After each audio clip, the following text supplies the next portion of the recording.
Hi y'all, welcome back to my 16-week journey from zero to Holiday Market Pro. In the last video, I laid the most important piece of the foundation, my goals and my why.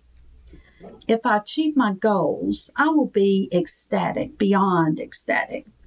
If not, I'll still be happy, and I'll share with you just how close I came to reaching my goals.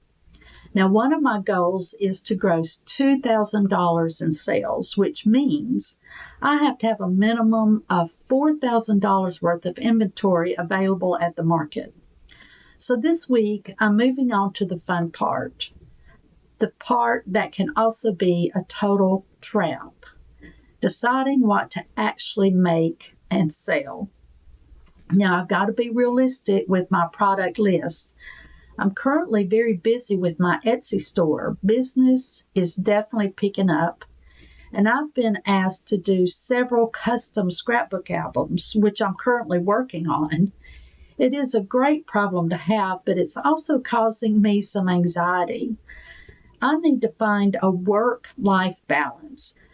On the one hand, I want to create beautiful custom albums for my customers for their special events or for telling their heartfelt stories, but I also want to create items for my vendor market. So do you have any tips on balancing your professional and your personal lives? Tell me in the comments below if you have any tips or ideas for me how to do this balancing act. I'm ready for any ideas. So we're going to turn some ideas I have. I've been searching online, going to some of my influencers and seeing what others produce for markets, because you want to have some high-end items and some other items that you sell for a few dollars. So I've got to figure out that, and I've got a few ideas. So let's go and turn these ideas into a concrete product plan. So come with me. So with my goals down on paper, it's time to brainstorm products. This is the best part, but it's also where things can go so wrong. It's easy to get excited and want to make everything. I could fill pages with ideas, but I've learned the hard way that too many options just overwhelm customers and frankly are overwhelming me at the moment. So here's the process. First, I let myself go wild and make a giant list of every single idea. But then comes the hard part. I force myself to be ruthless and I've got to narrow it down. I'm picking a few core products that I know I can make beautifully and consistently. These will be my main draw.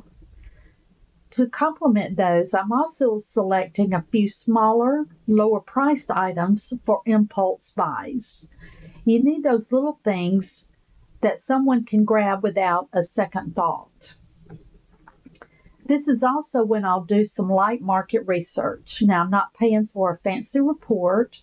I'm looking at the market's social media pages from last year, seeing what vendors were there and getting a feel for what shoppers at this specific event are looking for.